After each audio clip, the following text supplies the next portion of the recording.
उपमिति भव प्रपंच कथा। अब तक 2 प्रस्ताव हमारे कंप्लीट हुए। सिद्धेश गणि गुरु भगवान द्वारा एक एक ऐसे ग्रंथ की रचना कि जिसके स्वाध्याय करने के द्वारा आत्मा की अंजन शलाका, ये वर्ड गुरु भगवंत ने इसके अंदर डाला हुआ है कि आत्मा की अंजन शलाका करने का एक साधन, यानी कि उपमिति भव प्रपंच कथा का स्वाध्याय।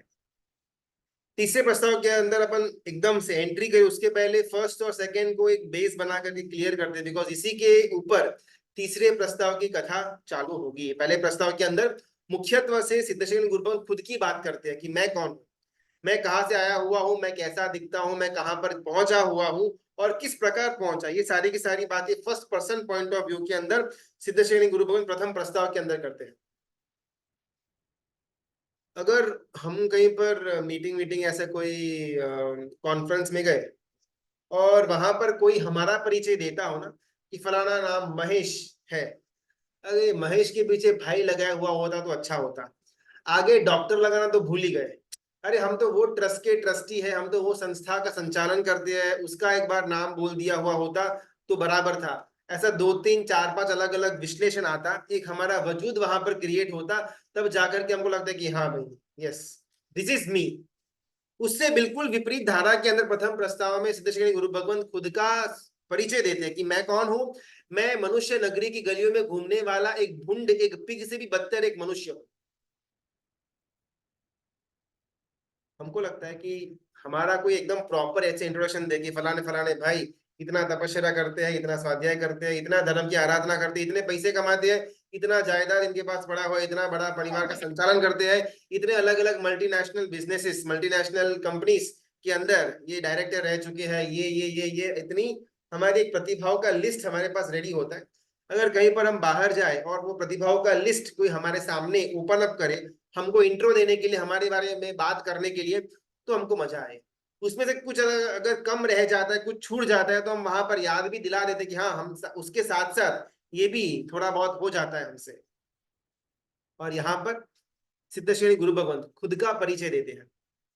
वो अपने आप को महर्षि नहीं बोलते, वो अपने आप को साधु भगवंत भी नहीं बोलते, वो अपने आप को एक जैन संघ के अंदर पैदा हुआ मनुष्य भी नहीं बोलते।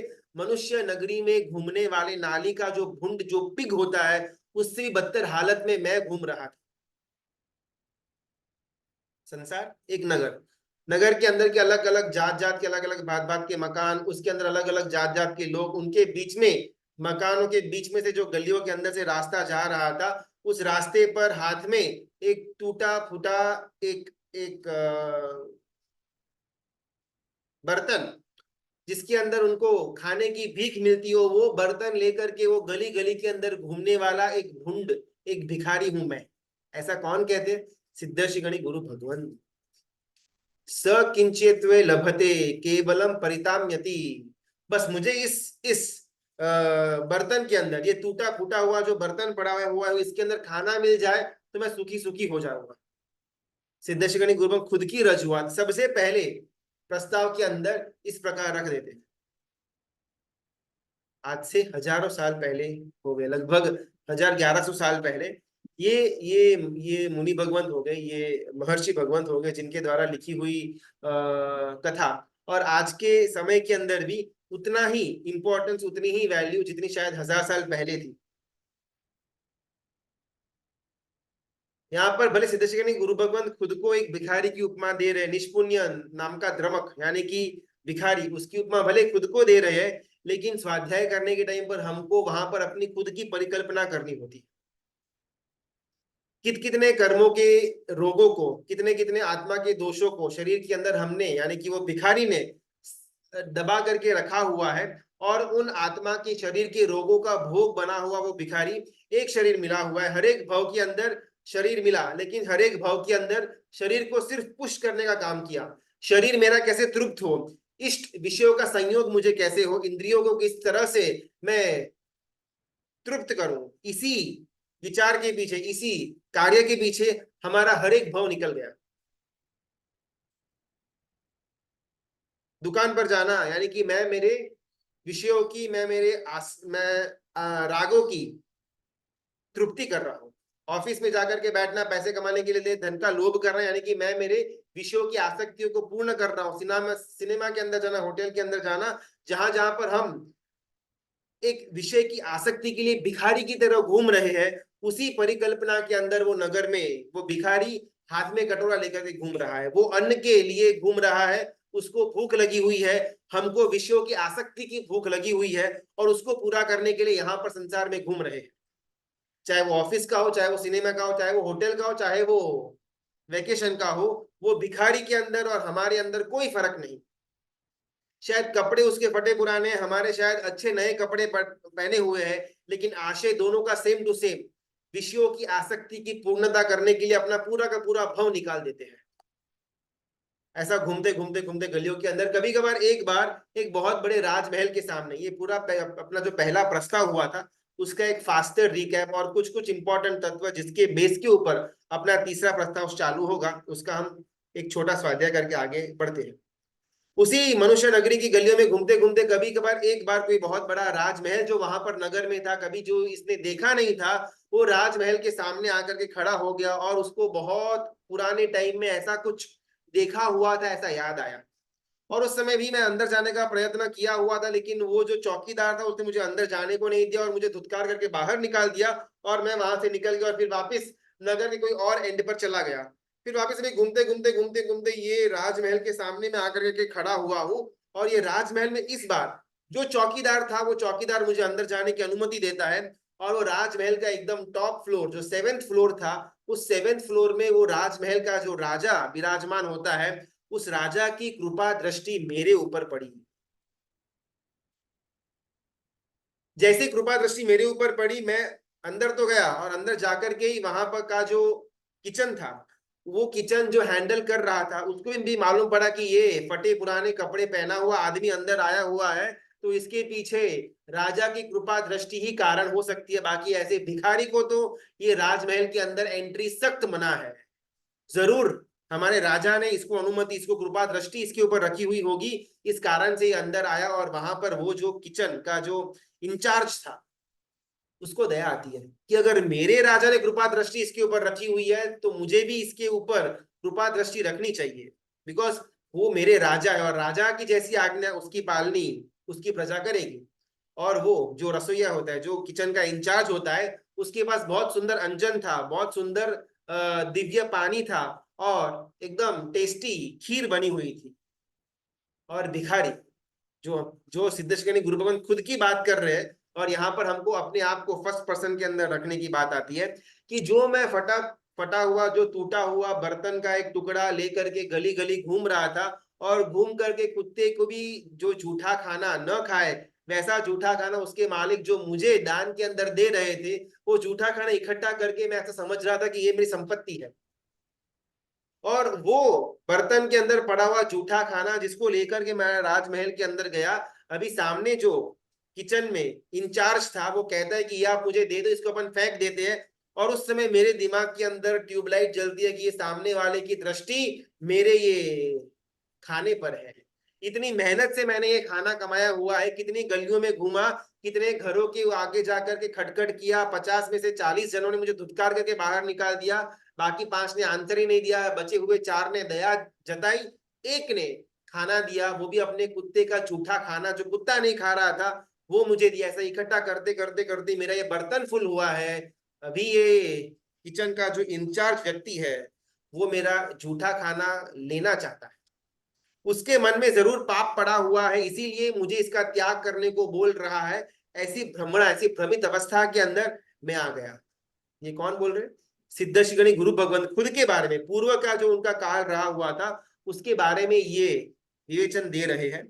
और वहां पर वो जो इंचार्ज था वो कहता है कि अरे ये बर्तन तो रखने जैसा भी नहीं है, छोड़ने जैसा भी नहीं है, इसका तो कुछ अस्तित्व है ही नहीं।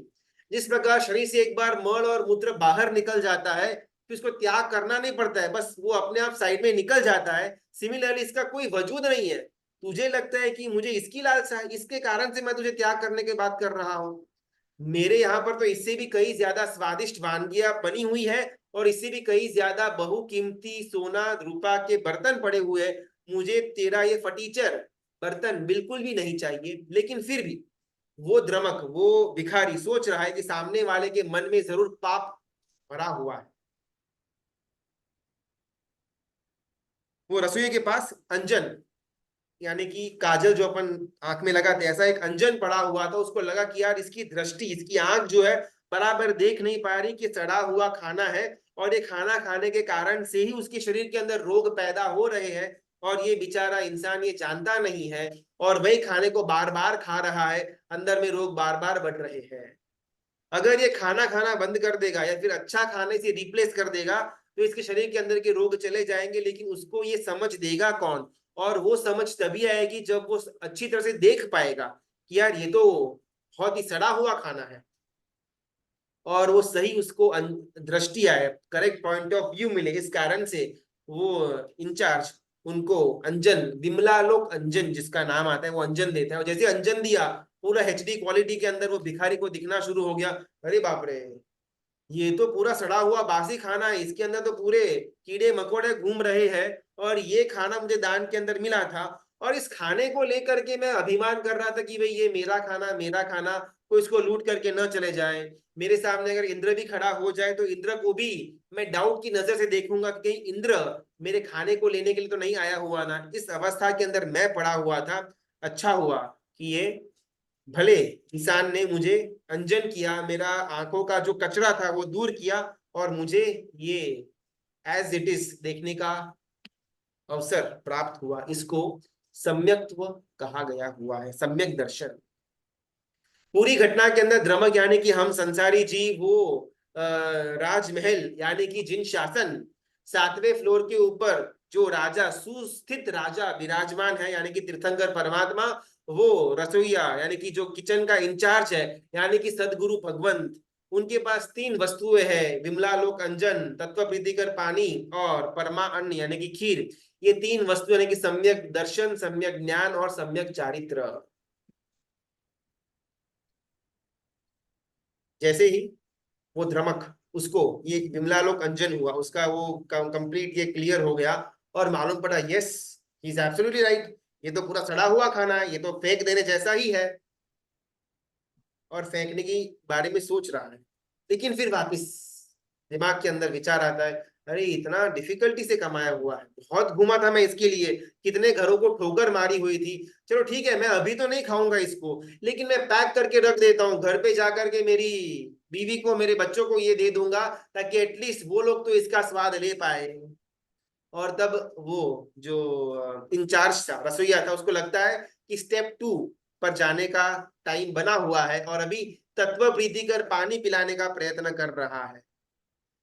जो पहले आशंसा, जो पहले इच्छा वो झूठे खाने को बचा करके परिवार को देने की थी, अभी वो इच्छा ने रूप परिवर्तन कर लिया। अभी खाने को, सड़ा हुआ खाने को बचाने की इच्छा नहीं हो रही, तत्व को जानने की इच्छा हो रही है। बिकॉज तत्व प्रीतिकर पानी यानी कि सम्यक ज्ञान सदगुरु भगवंत ने इनको दिया। सम्यक दर्शन आ गया, सम्यक ज्ञान आ गया। अभी जब वो रसोईया उनको खीर खिलाने का प्रयत्न कर रहा है, ये टस का मस हो ही नहीं रहा। विमलालोक अंजन हुआ, तत्व प्रीतिकर पानी हुआ, और अंतिम पड़ाव था परमा अन्न खीर। जो खीर का सेवन करने के द्वारा अनादिकाल से शरीर के अंदर वो भिखारी द्रमक के जो अलग अलग रोग पड़े हुए थे, वो रोगों की दवा, वो रोगों को दूर करने का एकमात्र उपाय, यानी कि वो परमा अन्न खीर, और वो खीर खाने से ही वो द्रमक मना करता है। अगर द्रमक खीर खाने से मना कर रहा है, दैट मीन्स कि पहले 2 स्टेप बराबर नहीं हुए, अंजन बराबर नहीं लगा, तत्व प्रीतिकर पानी बराबर से अंदर गया नहीं, जिस कारण से परमाअन्न उसको पसंद नहीं आ रहा। सम्यक दर्शन था, सम्यक ज्ञान था, अगर वो सम्यक चारित्र्य के अंदर परिवर्तित नहीं होता है, तो सम्यक दर्शन और सम्यक ज्ञान अधूरा था।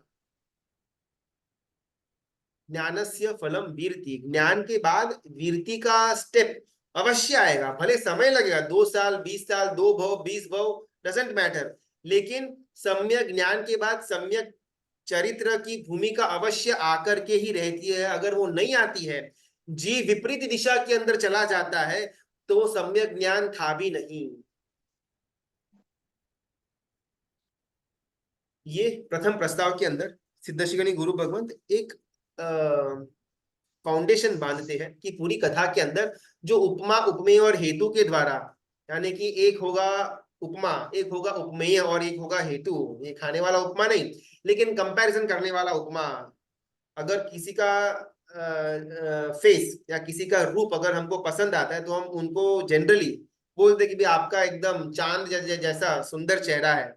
चांद सुंदर नहीं है, चांद से तो बहुत सारी ज्यादा चीजें सुंदर है, लेकिन जिस प्रकार चांद को देखने से हमको एक आनंद, एक शीतलता महसूस होती है, उसी प्रकार की आनंद या शीतलता मुझे आपका चेहरा देख करके महसूस हो रही है। ये हेतु कन्वे करवाने के लिए हमने उपमा और उपमेय का सहारा लिया।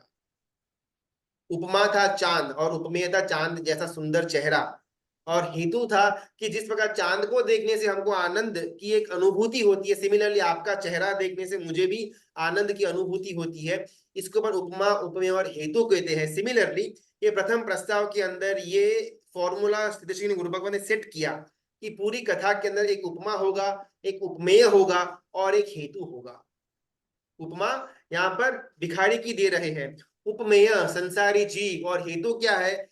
जिस प्रकार जीव संसार के अंदर भिखारी के माफिक अपना कटोरा लेकर के कर्मसत्ता के सामने घूमता रहता है, उसी प्रकार वो नगर के अंदर वो भिखारी घूम रहा है। बहुत बार ना चीजें एग्जाम्पल्स के द्वारा बहुत सुंदर तरह से अपन समझ पाते। डायरेक्टली अगर अपन तत्व बोले कि संसार के अंदर जीव अनंत अनंत अनादिकाल से घूमता आ रहा है, दुख को सहन करता आ रहा है, ये शायद इतना इम्पैक्ट ना करे। इस कारण से यहाँ पर सिद्धेश्वरी गुरु भगवंत ने अलग एक रूट अपनाया, उपमा उपमेय के द्वारा। जो बहुत प्रचलित चीज होती है उसको इस कथा के अंदर एक एक पात्र दे दिया, और उस पात्र के द्वारा कौन सा हेतु हम तक पहुंचाना है वो भी इस प्रथम प्रस्ताव के अंदर क्लियर कर देते।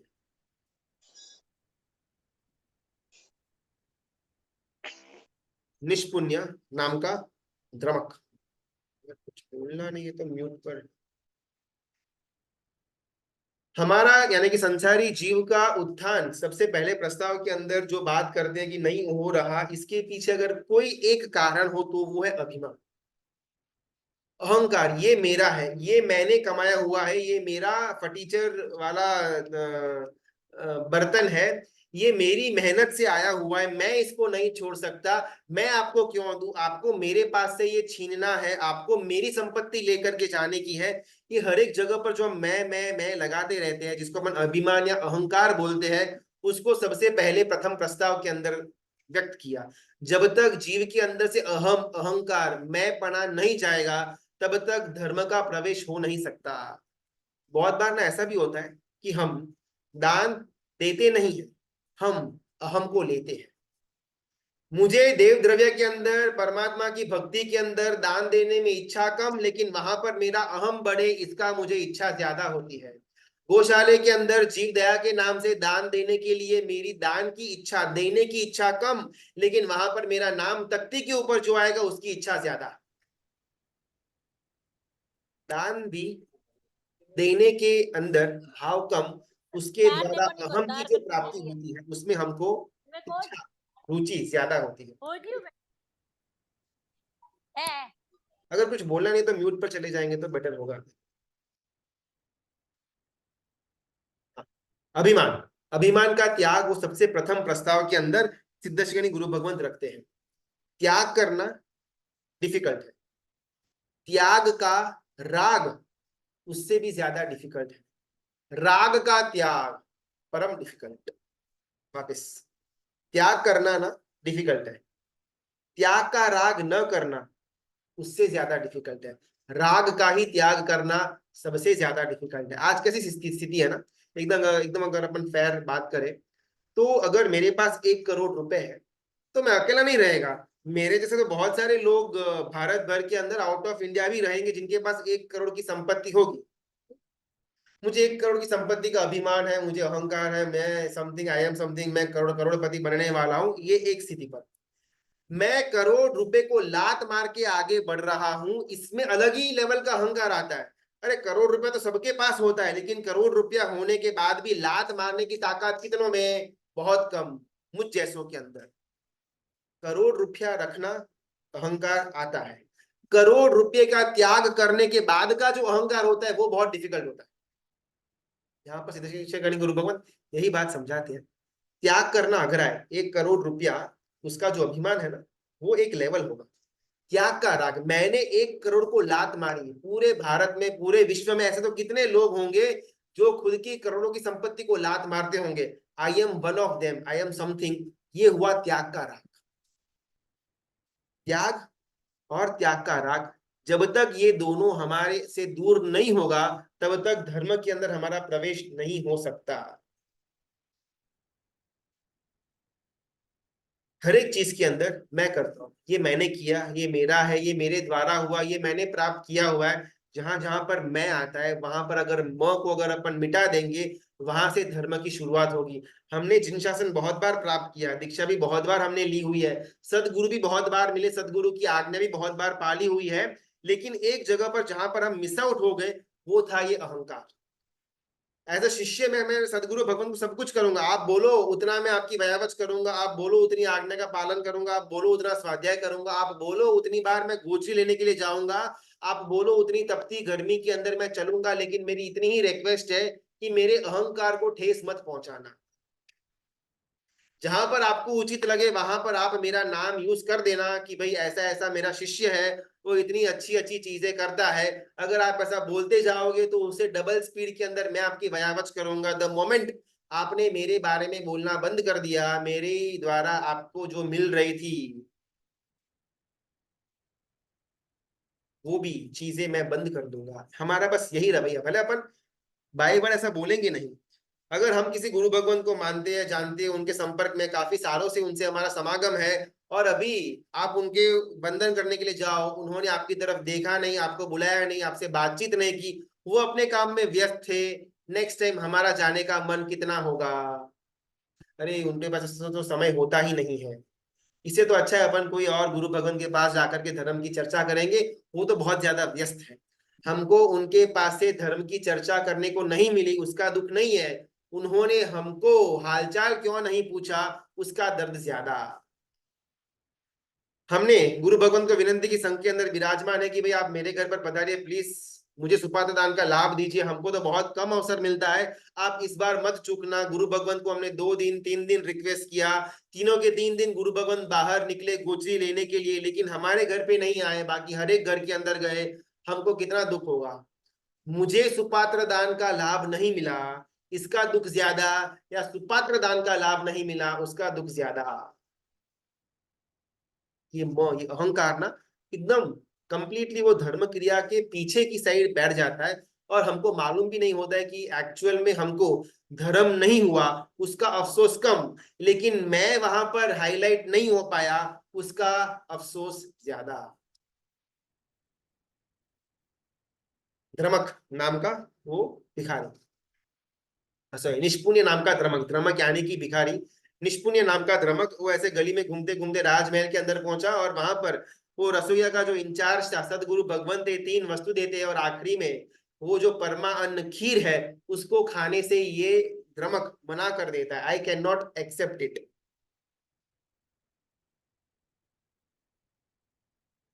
हमको ये डाउट होता है कि भाई हमारा मोक्ष यात्रा कितनी बाकी है, अभी मुझे और कितने भव करने हैं मोक्ष तक पहुंचने के लिए, केवल ज्ञान की प्राप्ति करने के लिए, संसार से छूटने के लिए।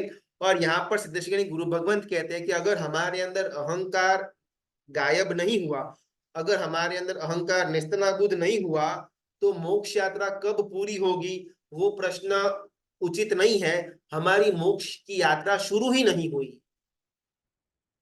धर्म हमको किया नहीं, हमको मिला नहीं, ऐसी कोई बात नहीं, हमको अनंत बार धर्म मिला हुआ है, परमात्मा का शासन मिला हुआ है, स्वयं तीर्थंकर परमात्मा मिले हुए, उनकी वाणी डायरेक्ट हमने 1 on 1 सुनी हुई है, फिर भी हम आज भी संसार के अंदर भटक रहे हैं, बिकॉज ये अहंकार हमने कभी भी धर्म के अंदर से बाहर नहीं निकाला।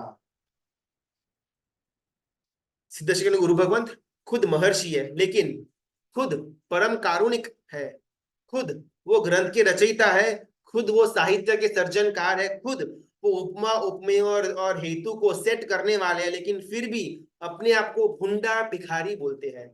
पिग से भी गई गुजरी हालत का भिखारी, यानी कि मैं, यानी कि सिद्धेश्वरी गुरु भगवंत। प्रस्ताव नंबर 2, अभी गुरु भगवंत मनुष्य गति नाम की एक बड़ी नगरी के अंदर की उपमा देते हैं। उस अंदर के उस नगरी के अंदर, मनुष्य नाम की नगरी के अंदर अलग अलग छोटी छोटी सोसाइटीज है, जिसको अपन एरिया या पोल बोलते हैं, अहमदाबाद की भाषा के अंदर पोल, अलग अलग पोल। तो ऐसे ही ये मनुष्य नगरी के अंदर भी अलग अलग पोल आई हुई है, और उन पूरी नगरी का जो राजा है वो कर्म परिणाम राजा, और उनकी एक पत्नी है जिनका नाम है काल परिणति देवी।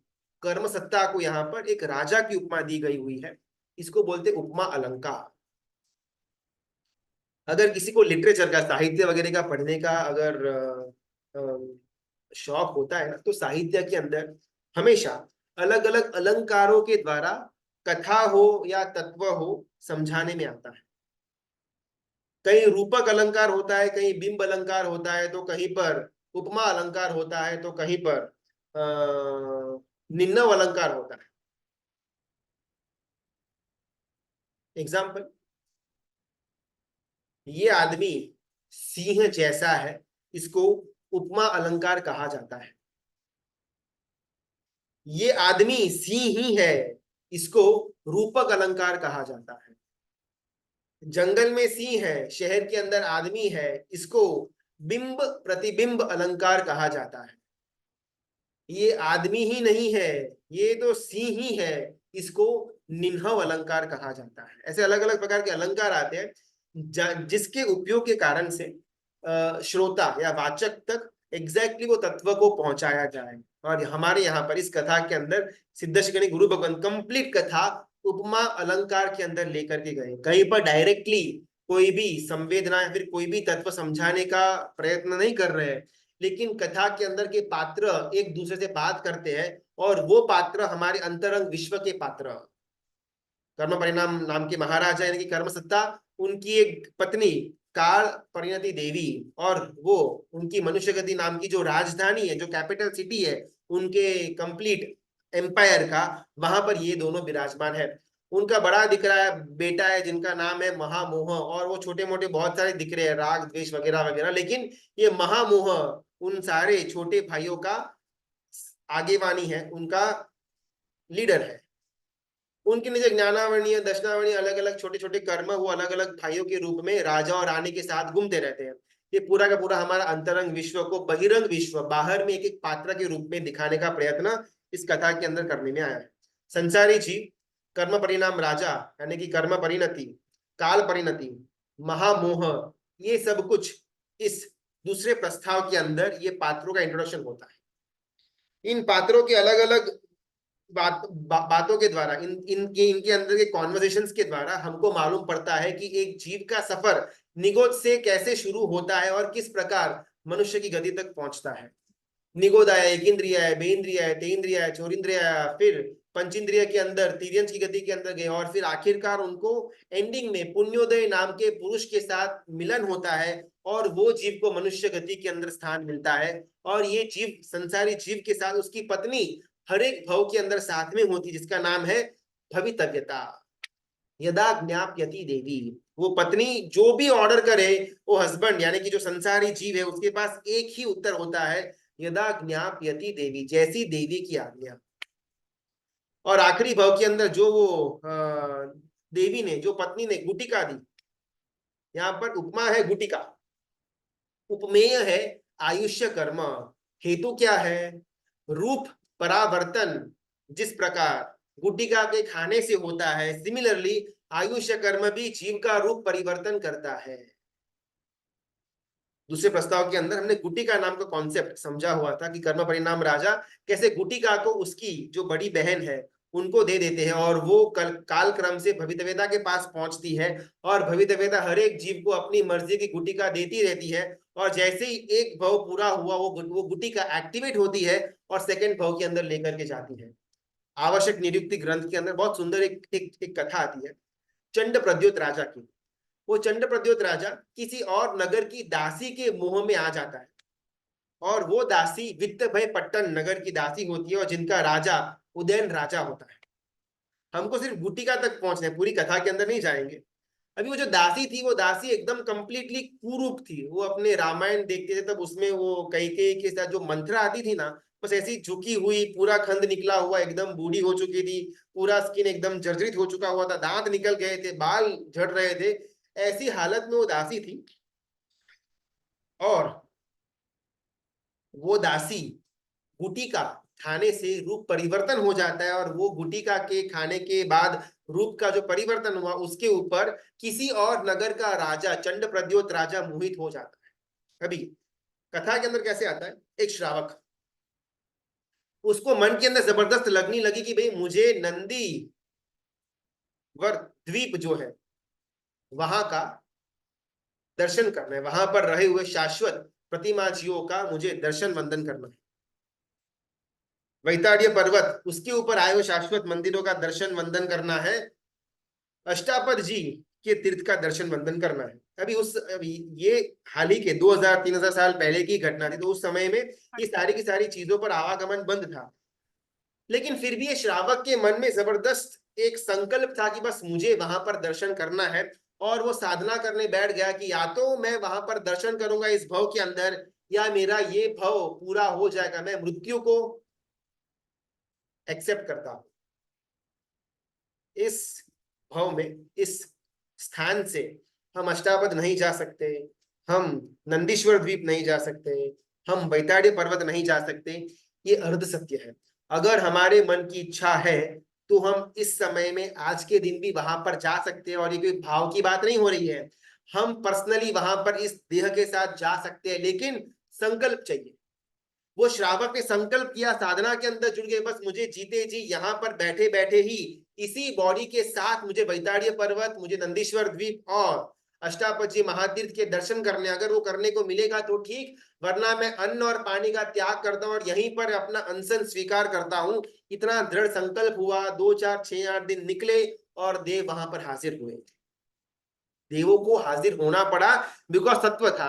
आज सत्वहीन हो चुके हुए हैं, तो देव तो क्या, हमारे घर के जो हमारे सदस्य है, जिससे हमको सो कॉल्ड प्रेम है, वो भी हमारे बुलाने पर हमारे सामने प्रकट नहीं होते, तो देव तो बहुत दूर की बात। और कथा में ये बात आती है कि वो श्रावक ने जबरदस्त साधना की, देव प्रकट हुए उनके सामने, अपनी ये इच्छा व्यक्त की, और वो देव ने उनको, उस श्रावक को अपने उस शरीर के साथ ये अलग अलग 3 तीर्थों की यात्रा करवाई।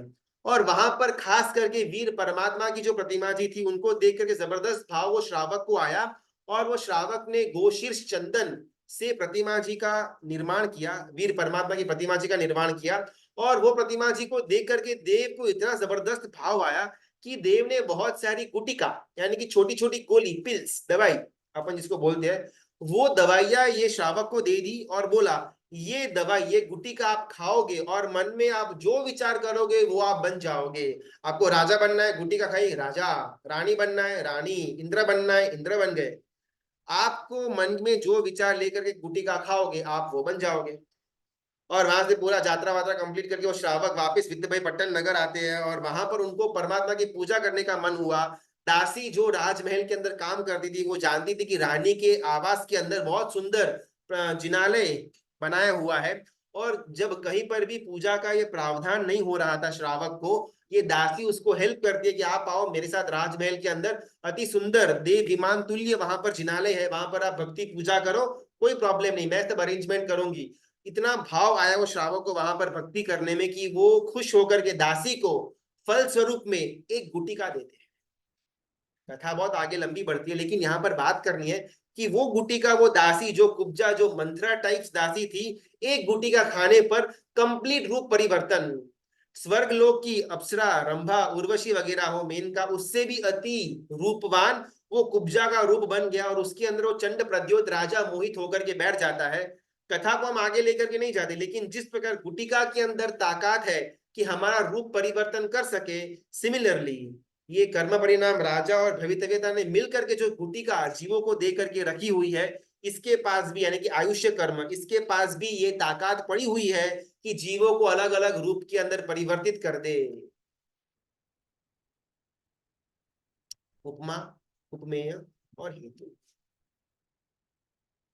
ऐसी अलग अलग गुटिका वो संसारी जीव ने ग्रहण की। निगोद के अंदर से बाहर निकला, मिट्टी के अंदर गया, पानी के अंदर गया, आग के अंदर गया, पवन के अंदर का जीव बना, वायु के अंदर का जीव बना, वनस्पति के अंदर का जीव बना। निगोद के छोटे मोटे व्यवहार अव्यवहार राशि के अंदर घूमता घूमता घूमता अनंत पुद्गल परावर्तन काल व्यतीत करने के बाद चींटी बना, मकोड़ा बना, भ्रमरा बना, ईयल बना, मच्छर बना, मक्खी बना, गाय बना, भुंड बना, हॉर्स बना, खरगोश बना, और आखिरी में हाथी बना। और हाथी के भव के अंतिम कुछ काल में जो युद्धाधिपति का उसको स्टेटस मिला हुआ था, उसमें वो अपना चिंतन करता है कि मैं खाली फोकट भागा, और वो अंतिम 7-8 दिन का जो स्व दोष का चिंतन था, उस कारण से जबरदस्त पुण्योदय की प्राप्ति होती है। भव तो वहां पर पूरा हो जाता है, लेकिन उसकी पत्नी जो भवितव्यता थी वो अति खुश होकर के उसको एक अति सुंदर आकृति वाले पुरुष जिसका नाम पुण्योदय था उसके साथ उसका मिलाप करवा देती है। और वो भवितव्यता कहती है कि ये आर्यपुत्र,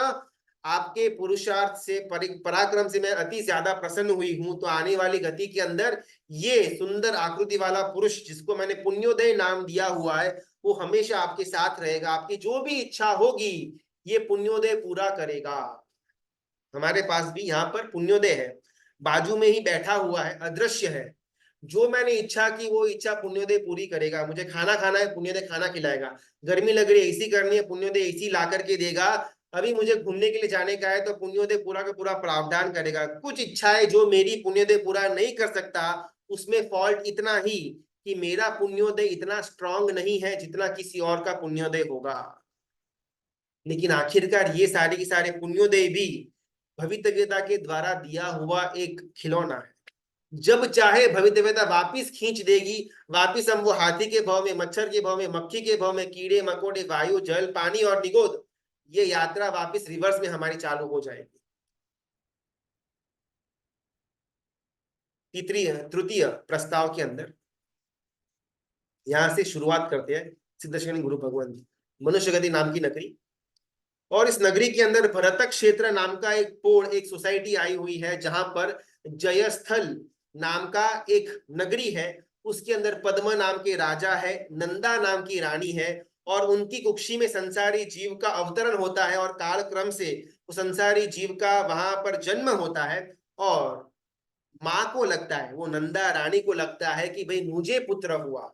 वो हाथी का जीव जो उसके पहले मच्छर था, मक्खी था, भुंड था, घोड़ा था, खरगोश था, स्क्विरल था, उसके पहले निगोद के अंदर, वायु के अंदर पड़ा हुआ था, वो जीव हाथी के भव में बहुत अच्छा पराक्रम करने के द्वारा जो भवितव्यता ने पुण्योदय का नाम का एक पुरुष साथ में भेजा, वो जीव अभी नंदा माता की कुक्षी के अंदर अवतरा, कालक्रम से पुत्र का जन्म हुआ, और माता को लगता है मैंने पुत्र को जन्म दिया। संपन्नो मम पुत्र इति जातस्तस्य अभिमानः। वो रानी को अभिमान, अभिमान तो नहीं लेकिन एक एक एक रोमांच होता है, यस मैंने पुत्र को जन्म दिया, अभी ये पुत्र मेरा ख्याल रखेगा, राज्य को आगे लेकर के जाएगा, हमारी वंश परंपरा को आगे बढ़ेगा। यस मैं तो बहुत पुण्यशाली, मैं तो बहुत भाग्यवान कि मैंने पुत्र को जन्म दिया। वो पुत्र जो कुछ क्षण पहले हाथी के भव के अंदर जबरदस्त पीड़ा सहन कर रहा था, उसके पहले के भव के अंदर गाय बन करके, ढोर बन करके, बैल बन करके सहन कर रहा था, उसके पहले भाव के अंदर हिरण बन करके सहन कर रहा था, वो जीव अभी यहाँ पर पुण्योदय भवितव्यता ने जो साथ में उसको भेजा हुआ है, उस कारण से वो जीव माता के गर्भ में आया और यहाँ पर पुत्र के रूप में जन्मा हुआ है, और माता को लगता है कि भाई मैंने पुत्र को जन्म दिया। ये रानी का अज्ञान था, ये रानी का अभिमान था, ये रानी का ईगो था। हमको लगता है कि अभिमान यानी कि ऐसे एकदम जोश के अंदर आ जाना, लेकिन अभिमान जो शब्द है ना, वो अभि और मान दो शब्दों की संधि से बना हुआ है।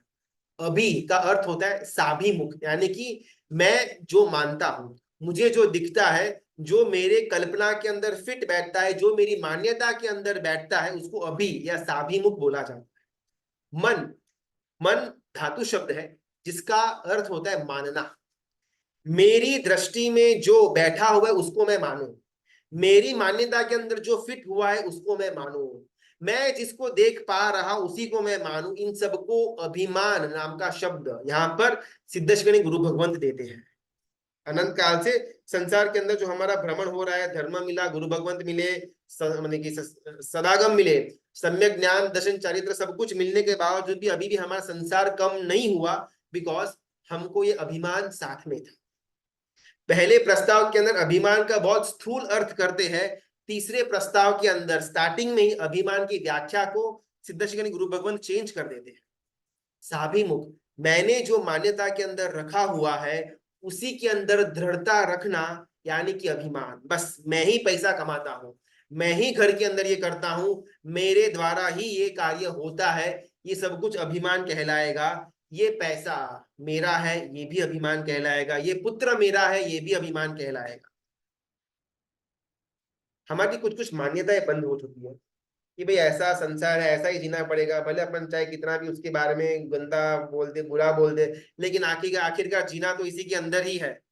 और कोई चाह रहा है अपने पास इतना कुछ, हमने दो प्रस्ताव सुन लिया, हम में से किसी को भी शायद सर्ववृद्धि के भाव नहीं हुए, क्योंकि हमारे अंदर एक मान्यता फिट है कि ये सब चलता रहेगा, ये सही ट्रैक है। रोज 1 घंटा 1.5 घंटा सुन लिया, थोड़ा बहुत अच्छे फ्रेश मूड के अंदर आ गए, फिर मस्त चिंतन करते करते सो जाएंगे तो अच्छी नींद आ जाती है। थोड़ा शुभ ध्यान का भी एक अवकाश बन जाता है, थोड़ा बहुत स्वाध्याय में हमारा टिक मार्क हो जाता है, एक हमारा थोड़ा बहुत धर्मी जैसा एक टैग आ जाता है। बस ये हमारी मान्यता। इससे ज्यादा हमको इस स्वाध्याय से या इसके से ज्यादा हमको धर्म से कोई आवश्यकता है भी नहीं। हमारी ये मान्यता थी। जहां जहां पर हमने मान्यता को, अपनी मान्यता को दृढ़ पकड़ करके रखा हुआ है, वहां वहां पर हमारा संसार बढ़ा है। जहां जहां पर हमने परमात्मा की आज्ञा को पकड़ा हुआ है, वहां वहां पर हमारा संसार छूटा है। जहां पर मैंने मेरी मान्यता को पकड़ा हुआ है, वहां पर मेरा संसार बढ़ा है। वर्तमान का एक न्यूज़पेपर था, करंट सीजन का। तो न्यूज़पेपर वाले ने अपने एडिटर को ऐसा एक एक संदेश देकर के रखा हुआ था कि आप कोई भी भले न्यूज छापो, ठीक है, लेकिन कभी भी न्यूज के अंदर एग्जैक्टली ऐसा ही हुआ है आप बोलना मत। सूत्रों से जानने में मिला, हमारे इंफॉर्मेशन में ऐसी बात आई, लोग ऐसी बात करते हुए मुझे सुनाई दे, ऐसा कुछ आप बीच में रैंडमली डाल देना जिस कारण से पढ़ने वालों को न्यूज मालूम पड़ जाए, लेकिन कल उठ करके अगर न्यूज गलत हो तो उंगली हम पर न उठे। हमने तभी क्लियरली लिखा था, सूत्रों के द्वारा मालूम पड़ा, मुझे सिर्फ मालूम पड़ा, इंफॉर्मेशन मिली है, I am not verifying the information. तो ऐसा एक ज्ञान वो न्यूज़पेपर के ओनर ने एडिटर को दे दिया, जो छापने भले छापो, आई एम लीस्ट बॉथर्ड। लेकिन ऐसा कहीं ना कहीं अंदर में ना आप ऐड करते, ताकि कल उठ करके हमारे ऊपर कोई केस वेस ना करे। तंत्री बोला यस एग्जैक्टली डन, मैं ऐसे ही करूंगा। अगले ही दिन उसने पेपर के अंदर न्यूज डाला, ऐसा जानने में आया हुआ है कि गांव के कहलाते ऐसे सज्जन व्यक्ति चिमनलाल जिनका नाम था, उनकी शादी, जिसको कहलाते जो जो लोक वायका के अंदर जिसको रमा बहन कहने में आता है, उनके साथ लोगों की साक्षी में ऐसा मानने में आया कि भाई उनकी शादी हो गई। कहाँ का न्यूज कहाँ पर फिट कर दिया वो एडिटर ने। एग्जैक्टली यही हालत संसार के अंदर हमारी होती है। हमको लगता है कि भाई ये बेटा हमारा है, हमको लगता है ये घर हमारा है, हमको लगता है कि ये धंधा हमारा है, हमको लगता है कि ये नाम हमारा है, लेकिन इसमें से एक भी चीज हमारी नहीं है। कल उठ करके कोई भी चीज हमसे दूर हो सकती है। कहने में आया कि भाई ये मेरा घर है, कहने में आया कि भाई ये मेरा बेटा है, कहने में आया कि भाई ये मेरा धंधा है, कहने में आया कि ये मेरे पैसे है, कहने में आया कि ये मेरा नाम है, बाकी मैं नहीं मानता कि सब कुछ मेरा है। अगर मेरे मन में ये बात फिट है तो ये तीसरे प्रस्ताव की शुरुआत यहाँ पर होती है। अगर अभी भी मुझे लगता है कि ये मेरा है, ये मैं हूं, ये मैं, तो कहीं ना कहीं फर्स्ट और सेकंड प्रस्ताव का वापस हमको पुनरावर्तन करने जैसा है। तीसरे प्रस्ताव के अंदर सिद्धेश्वरी गुरु भगवंत आगे बढ़ते हैं। स्वयंभव स्वामी परमात्मा की पाठ परंपरा के अंदर तीसरी पाठ परंपरा में आने वाले ऐसे स्वयंभव सुरेश्वर जी महाराज। हमको ऐसा लगता है कभी कभार कि भाई हम हमारे द्वारा ही थोड़ा बहुत ये संसार हमारा घर चलता है ना। हमने सेकंड प्रस्ताव के अंत में वो वैराग्य किस प्रकार प्रकट होना चाहिए इसके बारे में बहुत सुंदर गुरु भगवंत का शब्दों का हमने स्वाध्याय किया। लेकिन फिर भी कहीं ना कहीं एक एक कोने में एक आवाज आती रहेगी कि भाई फिर परिवार का क्या, माता पिता का क्या, हमसे जो पत्नी हमारी प्रेम करती है उसका क्या, बेटे की जवाबदारी मेरे ऊपर है, दिकरी का अभी भी निपटाना काम बाकी है। ये सब भाव अच्छे है, अवश्य लेने जैसी है, लेकिन अभी ना बहुत सारा हमारे साथ एक बंधन जुड़ा हुआ है, तो अभी तो नहीं हो पाएगा। इसको थोड़ा अपन पोस्टपोन करते हैं ये भाव को, ऐसा एक क्लोजर लेकर के हम सो गए हुए होंगे। उस क्लोजर को वापस रीओपनिंग करने का काम ये शयंभो सूरी महाराजा की कथा के द्वारा सिद्धेश्वरी गुरु भगवंत करते हैं। दूसरे प्रस्ताव के अंतिम में जो बात कही थी उसी बात को थोड़ा आगे बढ़ाते हैं। शयंभो सूरी महाराजा अपनी पत्नी गर्भवती हालत में थी, गर्भवती हालत में पत्नी को छोड़ करके दीक्षा लेते हैं ये स्वयंभू। क्या उनको ऐसा नहीं था कि पत्नी मेरी है? उनको ऐसा नहीं था कि पत्नी के लिए मेरा कर्तव्य बनता है? क्या उनको ऐसा नहीं था कि घर में पल रहा बच्चा मेरा है? या तो वो गलत या हम गलत, बिकॉज हम साइड ए वाले हैं, वो साइड बी वाले। उनको लगा कि भाई इसमें से कुछ भी मेरा नहीं, पत्नी भी मेरी नहीं, घर भी मेरा नहीं, पत्नी की कुक्षेप में पल रहा बालक भी मेरा नहीं। उसको कुछ भी बोले बिना बताए बिना बस छोड़ करके निकल गए। और हम, ये मेरा घर, ये मेरी पत्नी, ये मेरा बेटा, ये मेरा पैसा, ये मेरा मेरा, और इनके तरफ हमारा कुछ कर्तव्य तो है ही ना, इनको तो छोड़कर हम कैसे निकल सकते हैं? या तो हमारा थिंकिंग करेक्ट, या स्वयंभू सूरी महाराजा का थिंकिंग करेक्ट। और ये सही स्वयंभू सूरी महाराजा वही है कि जिन्होंने दश वैकालिक ग्रंथ की रचना की, और वही दश वैकालिक ग्रंथ आज हमारे श्रमण श्रमणी भगवंतों के लिए कोड ऑफ कंडक्ट बना हुआ है। उस ग्रंथ के रचयिता स्वयंभू सूरी महाराजा। क्या उनको परिवार नहीं था? क्या उनको पत्नी के लिए मोह नहीं था? पुत्र के लिए ममत्व नहीं था? घर के लिए एक राग नहीं था? उनके परिवार के लिए, उनके समाज के लिए, उनके अपने नाम के लिए का कोई भी अटैचमेंट नहीं था? बिल्कुल भी नहीं था। अवधूत गीता एक अजैनों की एक ग्रंथ, उसके रचयिता दत्तात्रेय बहुत सुंदर बात लिखते हैं। न ते च माता च पिता च बंधुर, न तो च पत्नी च सुतश्च मित्रम। मेरा न तो कोई माता है, मेरा न तो कोई पिता है, मेरा न तो कोई पत्नी है, मेरा न तो कोई दिकरा है, मेरा न तो कोई प्रेमी है, मेरा न तो कोई मित्र है। न ते च माता च पिता च बंधुर, न ते च पत्नी च सुतश्च मित्रम। ये अजैन ग्रंथों के अंदर इतनी सुंदर एक आत्मा, हमको लगता है भले अपन कल ना कल दीक्षा नहीं लेने वाले ओके, लेकिन कहीं ना कहीं अंदर में एक एक एक विचार आना चाहिए ये कि मैं संसार के अंदर रुका हुआ हूं ना, इसके पीछे पत्नी या घर या पैसा या दिकरा या कोई भी कर्तव्य हमारा कारण नहीं है। मुझे यहाँ पर रहना पसंद है, वो एकमात्र कारण है। एटलीस्ट हम प्रॉब्लम को समझे तो सही, तो कहीं ना कहीं प्रॉब्लम के ऊपर काम करने में आएगा। हम हमारे प्रॉब्लम्स को बहुत इजीली औरों का नाम दे करके उसको अपन छुपा देते हैं कि नहीं भाई, अपने को संसार के अंदर तो रहने का इतना मन नहीं है, तो क्या एक कर्तव्य है, हम किसी के पुत्र हैं, हम किसी के पति हैं, हम किसी के भाई है बहन है, तो थोड़ा बहुत अपने को रहना पड़ता है, बाकी अंदर तो अपन एकदम वैरागी। ऐसा बहुत बार मुख से या हमको भ्रमणा भी होती होगी। उस समय ये अवधूत गीता के शब्दों को वापस याद करने जैसा है। न ते च माता च पिता च बंधुर, न ते च पत्नी च सुतश्च मित्र। मुझे किसी के साथ अटैचमेंट भी नहीं है, मुझे किसी के साथ एक दूरी भी नहीं है। कोई मेरा स्वजन भी नहीं है, कोई मेरा प्रियतम भी नहीं है, कोई मेरा अप्रियतम भी नहीं है, कोई मेरा स्ट्रेंजर भी नहीं है। कुछ मेरा है भी नहीं, और कुछ मैं लेकर के जाने वाला हूं भी नहीं हूं। अगर ये दो चार लाइनों को बार बार घूमते रहेंगे तो कहीं ना कहीं हमारे मन के अंदर जो हमारा कोर प्रॉब्लम होगा कि हम क्यों सर्वविधि नहीं ले पा रहे, हमारी मोक्ष यात्रा चालू क्यों नहीं हो रही, हम आगे क्यों नहीं बढ़ रहे, तो उसका उत्तर हमको अपने आप मिलेगा कि यस एग्जैक्टली प्रॉब्लम ये है कि मुझे संसार के अंदर रहना पसंद है। ये घर के अंदर आराम से प्रमाद से पड़े रहना, ऑफिस के अंदर जाकर के थाक लगाना, फ्री टाइम के अंदर मोबाइल में ब्राउजिंग करना, रविवार आया तो होटल के अंदर जाकर के खाना खाना, गर्मी आई तो एसी 16 पर रख करके 2 घंटे की नींद करना, ये सब कुछ मुझसे छूट नहीं रहा, जिस कारण से मैं सर्वविधि ले नहीं पा रहा था। बाकी माता पिता पुत्र वगैरह तो बस एक बहाना, एक कारण मात्र है। मेरे अंदर का जो विषयों का राग है, आसक्ति है, वो छूट नहीं रही। At least let's come face to face with our problems. ये श्रीमंत स्वामी परमात्मा के स्तवन के अंदर बहुत सुंदर प्रकार से इसी भाव, जो हमने अवधूत गीता के अंदर क्या देखा, न तो नतोश्च माताश्च पिता वाला, उसी भाव को श्रीमंत स्वामी परमात्मा के स्तवन के अंदर रचयिता भगवंत व्यक्त करते हैं। मारू न हतु तेने मारू करी जानियो, मारू हतु तेने नारे पिछानियो। जो मेरा था उसको मैं पहचान नहीं पाया, और जो मेरा नहीं था उसी को मैं मेरा मेरा मेरा करके भागता रहा। जो शासन हमको हमारा लगना चाहिए लगता नहीं है, जो देव गुरु हमारे थे हमको लगते नहीं है, जो दर्शन ज्ञान चारित्र मेरे आत्मा का गुण था लगता नहीं है, जो पत्नी माँ बाप पैसा परिवार नाम संपत्ति जो मेरी नहीं थी वो मुझे मेरी मेरी लगती है। योग दृष्टि समुच्चय बहुत ही एक एक परिपक्व ग्रंथ, बहुत जबरदस्त हाई लेवल का तत्व।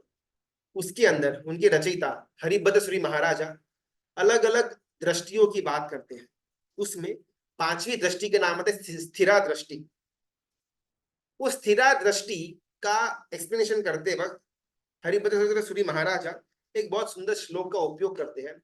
माया मरीच गंधर्व नगर स्वप्न संति भान, यानी कि स्थिरा दृष्टि का जिसको ओपन हो चुका हुआ है। इसमें 8 प्रकार की दृष्टि की बात आती है, तारा बला विप्रा वगैरह। उसमें 5वीं दृष्टि का नाम है स्थिरा दृष्टि।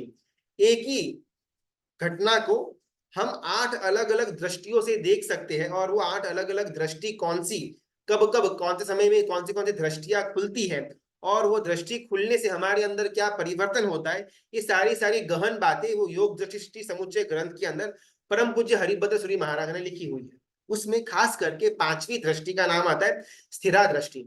अगर किसी जीव का एक बार स्थिरा दृष्टि खुल जाए तो खुलने के बाद उसको हर एक घटना माया मरीच की तरह दिखाई देगी। माया मरीच शास्त्रीय नाम है, हमारी टर्म के अंदर उसका नाम होता है मृगतृष्णा। इंग्लिश के अंदर नाम होता है मिराज।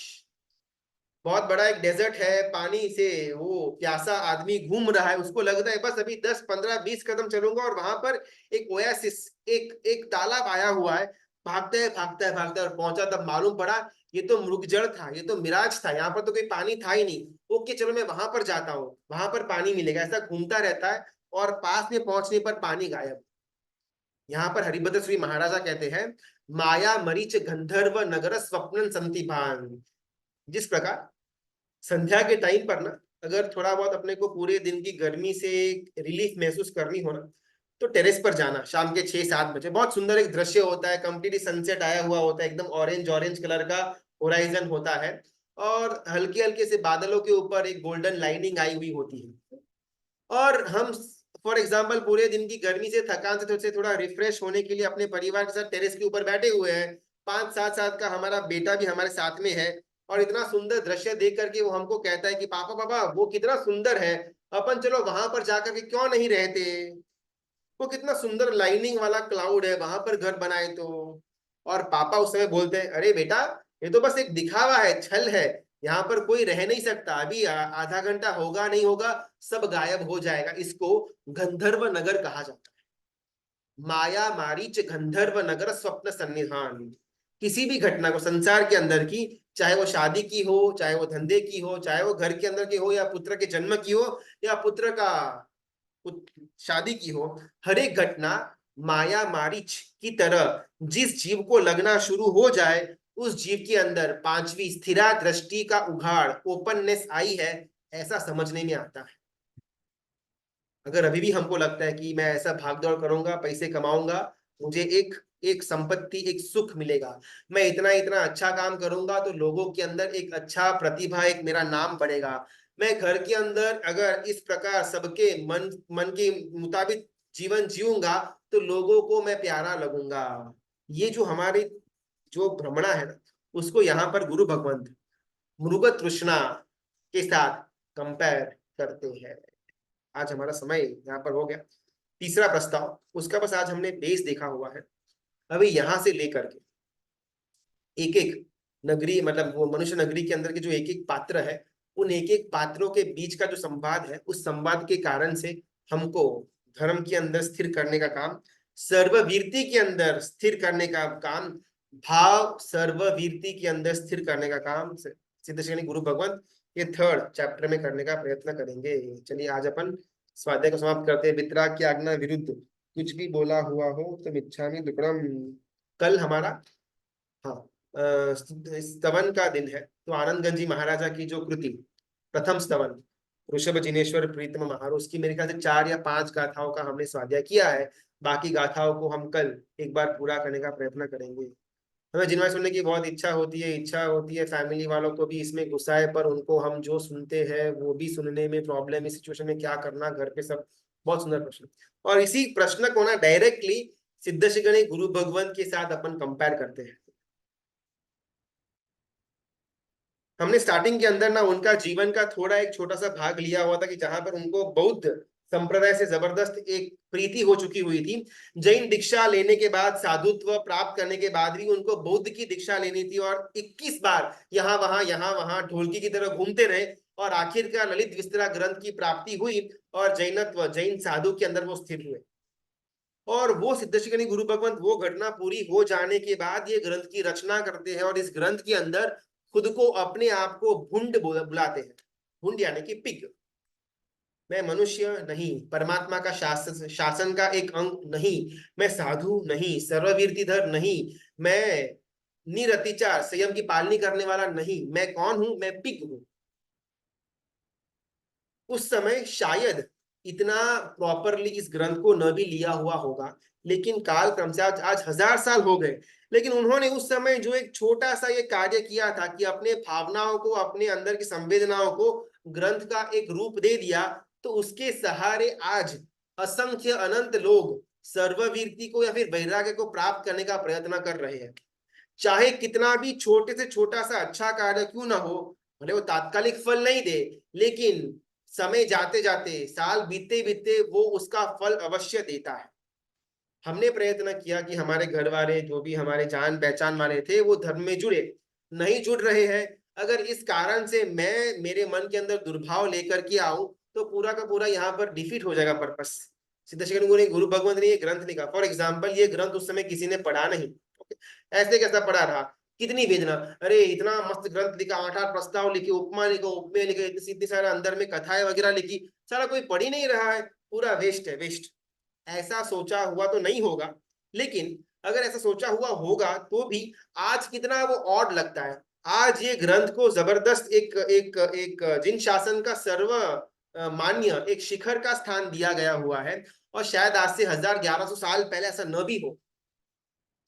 तो कुछ चीजें शायद हमको उस मोमेंट में उसका वैल्यू मालूम नहीं पड़ता है, लेकिन जैसे जैसे समय जाता है आगे, शायद भाव भी बदल जाएंगे, लेकिन वो छोटा सा सत्कार्य का भी एक एम्पलीफाइड करके हमको उसका फल की प्राप्ति होगी।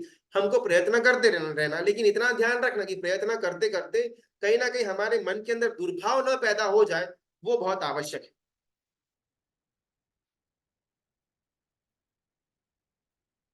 बिकॉज हम किसी को धर्म के अंदर जोड़ने का काम करते हैं ना, तो वो धर्म की प्राप्ति करे और वो सदगति की प्राप्ति करे, ये हमारा आशय होता है। लेकिन बहुत बार इस आशय में अपन इतना ज्यादा अंदर चले जाते हैं कि हम खुद का आशय भूल जाते हैं।